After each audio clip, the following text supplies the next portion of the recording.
last episode, we took a look at the classic survival horror that is Resident Evil, as well as the remake years following afterwards of the original.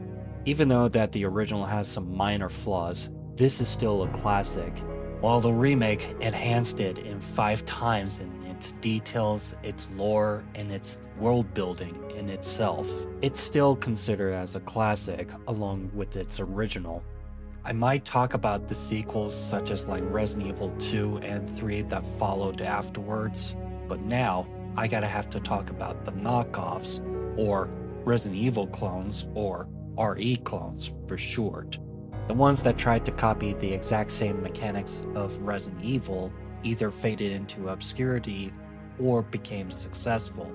I did my diligence of research and handpicked most of them that I'm more familiar with, and some of them that are obscure that nobody else heard of. So I do apologize in advance if they're not on the list. And with that in mind, let us move forward. First on the list is Silent Hill. Let's address the pink elephant in the room here, that this is made by Konami, and that survival horror and psychological survival horror are two separate things. Psychological survival horror is a subgenre that emphasizes mental, emotional, and psychological elements to frighten players, often focusing on themes like madness, anxiety, guilt, and paranoia rather than just jump scares or gore. Even though they have the same gameplay mechanics, right down to the tank controls, but this one took a bit further with 3D environments instead of 3D rendering backgrounds Resident Evil has. Like we're talking 3D houses, objects, and playfield. But due to the PlayStation's graphics limitations, in draw distance they put fog into the game, which made it creeper and eerie feel to it, that made the game known for today. The plot is that you play as Harry Mason, who crashes his car and wakes up to find his adopted daughter, Cheryl, missing in the eerie, foggy town of Silent Hill. While searching for her, Harry uncovers a town corrupted by a cult that worships a dark deity. He learns this cult, led by Dahlia Gillespie, is trying to use his daughter's other half, Alessa, to bring their god into existence, and Harry must fight through manifestations of Alessa's suffering and confront the cult to save Cheryl and stop the ritual. The game later becomes the longest running series, just like Resident Evil in the years following.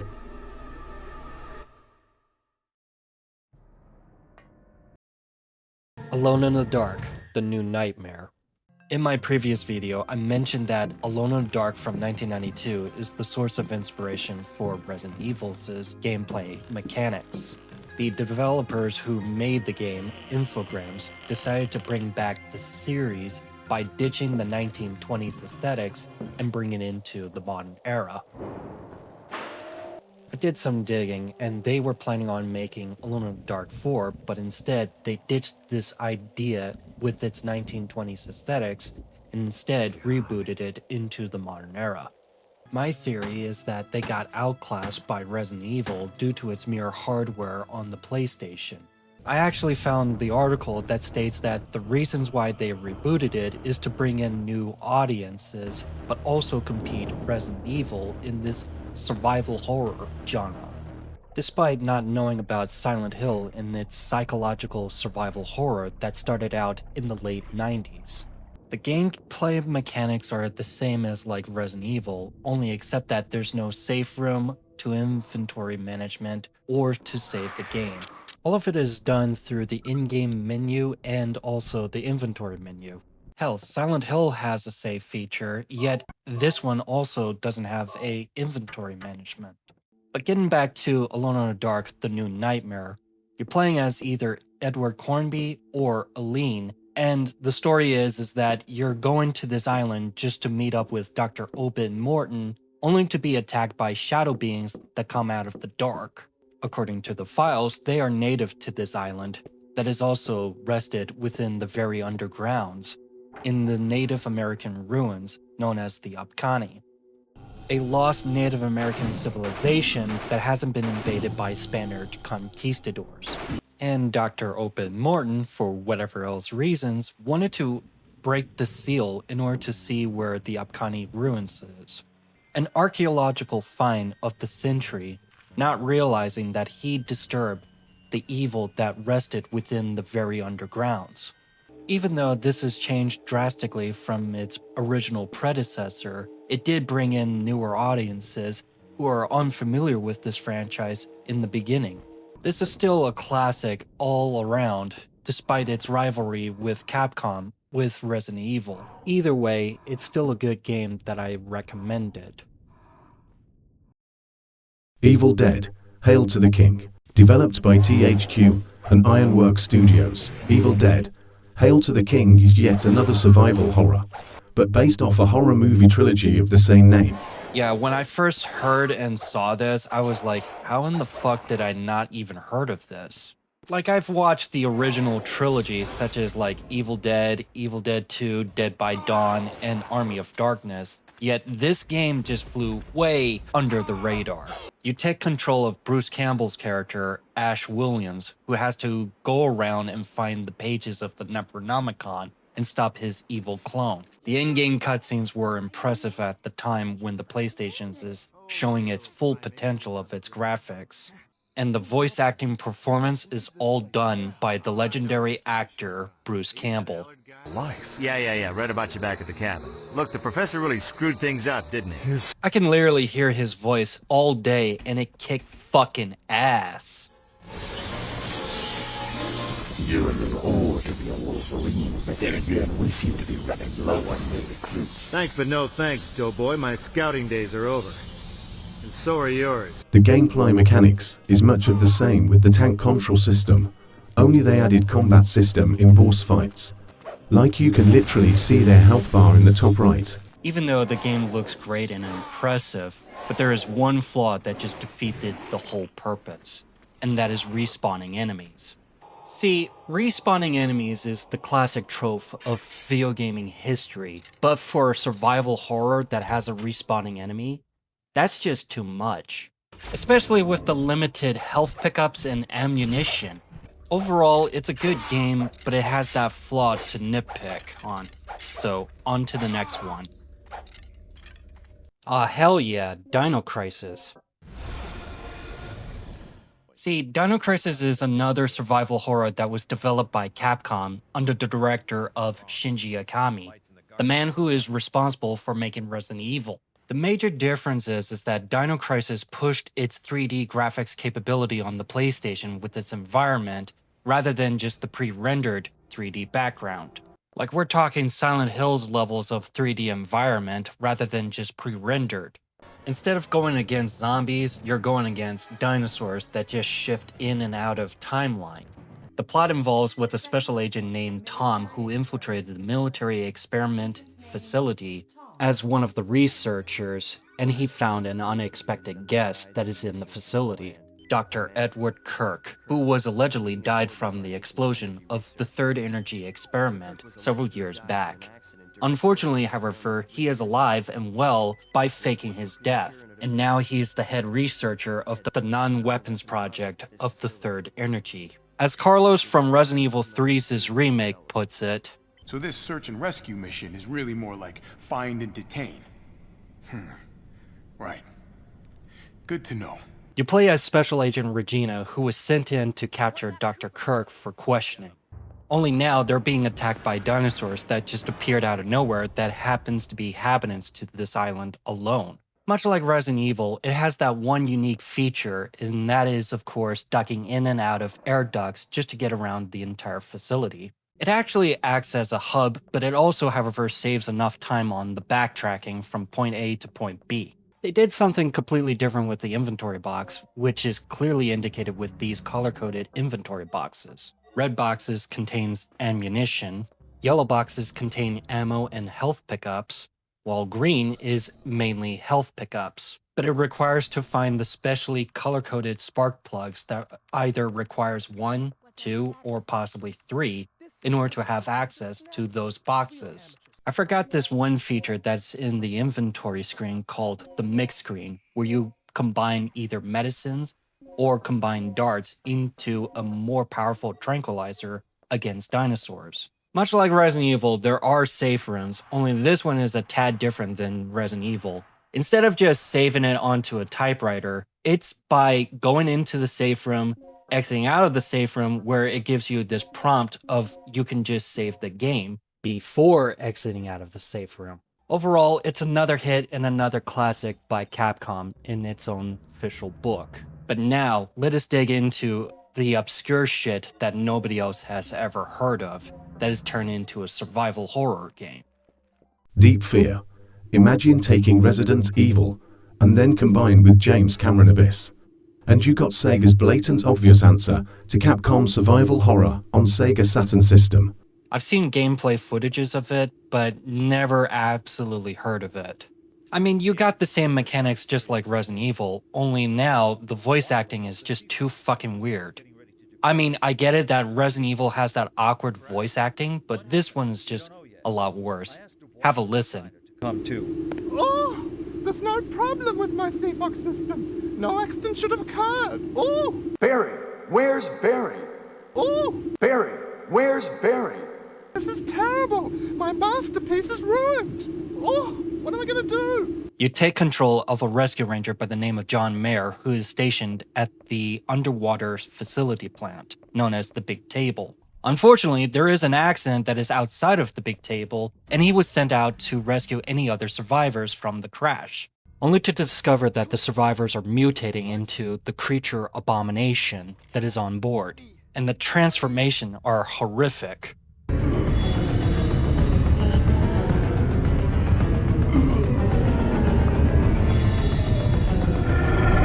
What's this?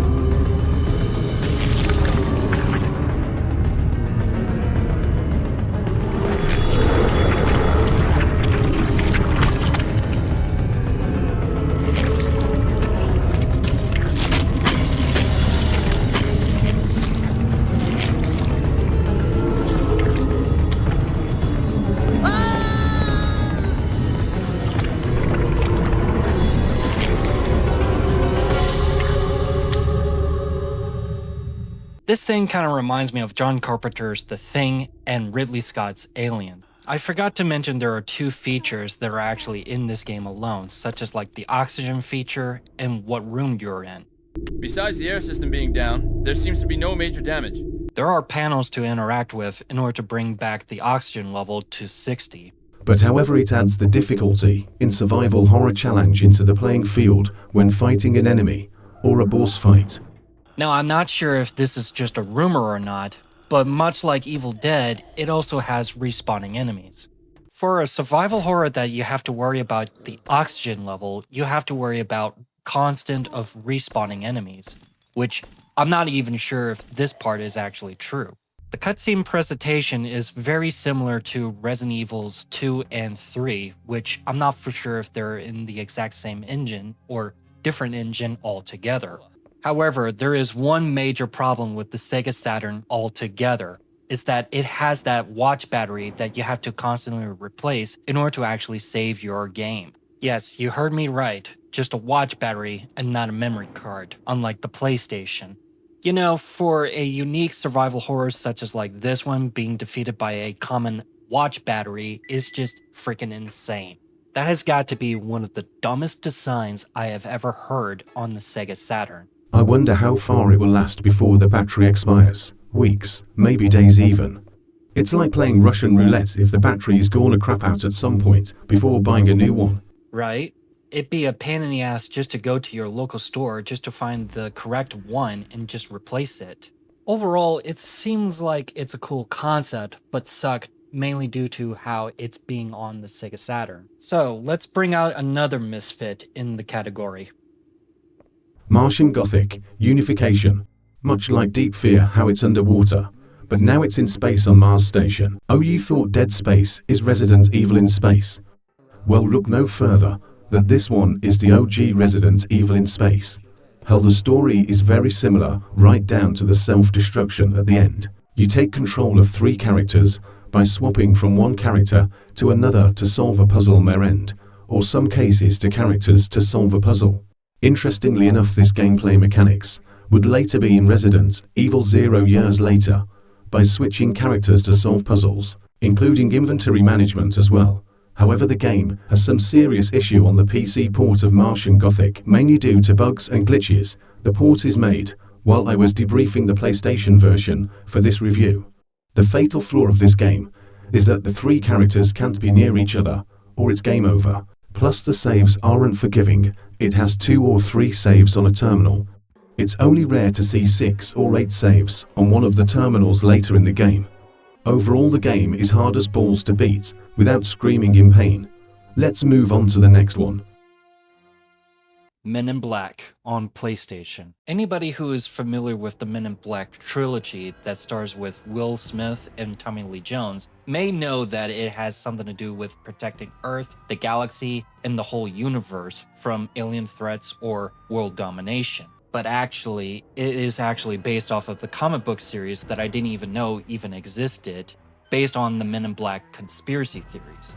It was created and written by Lowell Cunningham and illustrated by Sandy Carruthers. I think I may have mispronounced it. And originally published by Ursul Comics.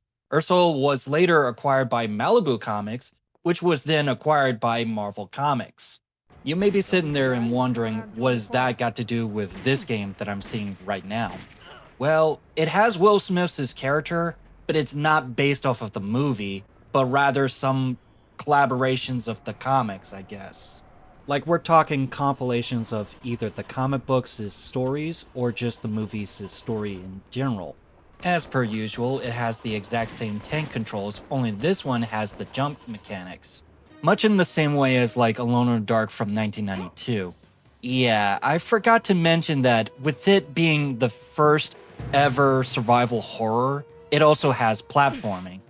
But getting back to Men in Black on PlayStation, it also too has combat system, much like Evil Dead, only now you can see the enemy's health bar. What's weird about this version is that this is supposed to be a recreational scene from the movie where Will Smith's character chases after the perp across town. With this game having jump mechanics, it also has platforming.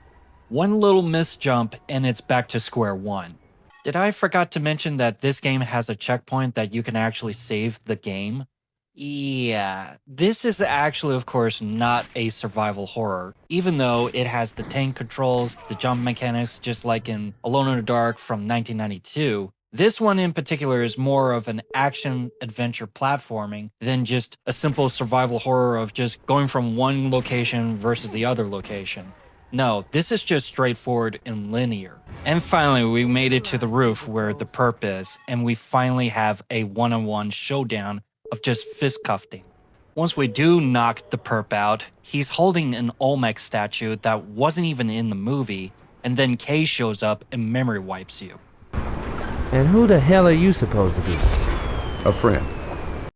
And just like in the movie, he was enrolled into the MIB headquarters.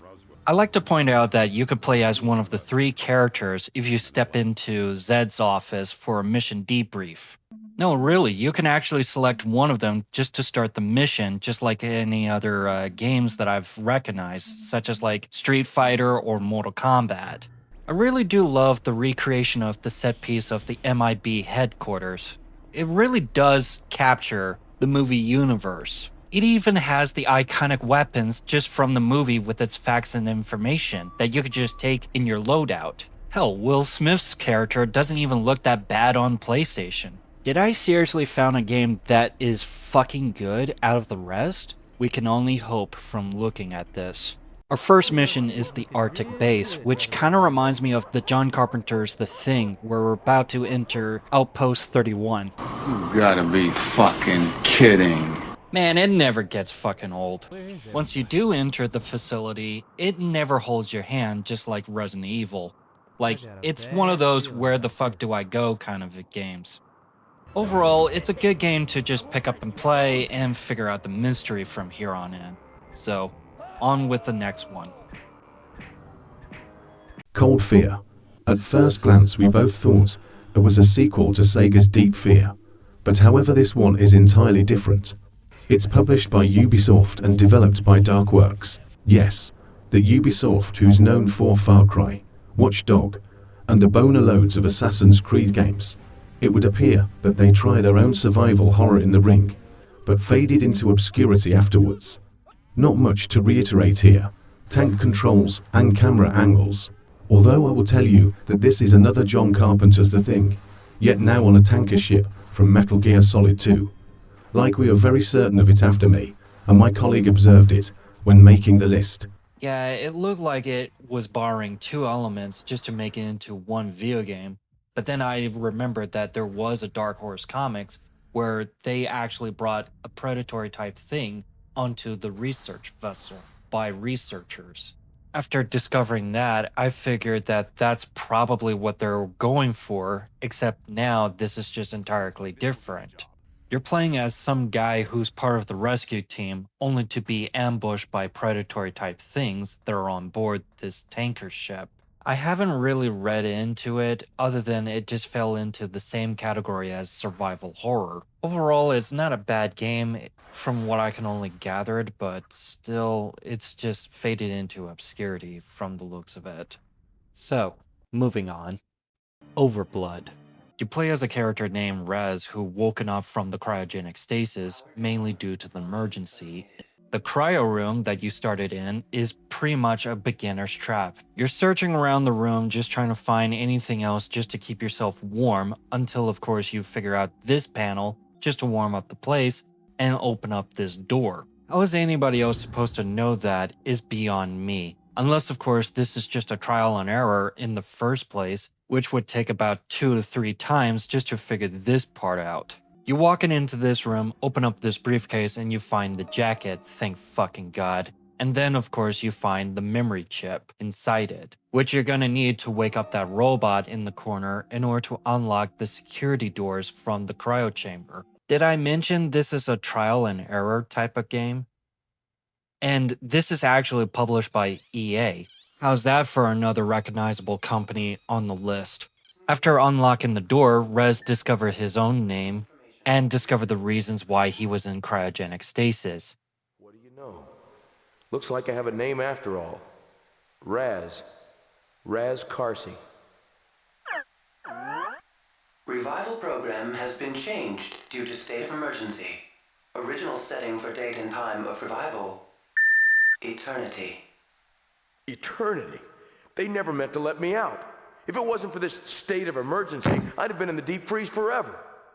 It looks like someone is trying to keep him on ice in this entire facility. After discovering that bit of conspiracy, we're just exploring this entire research facility that looks a bit abandoned.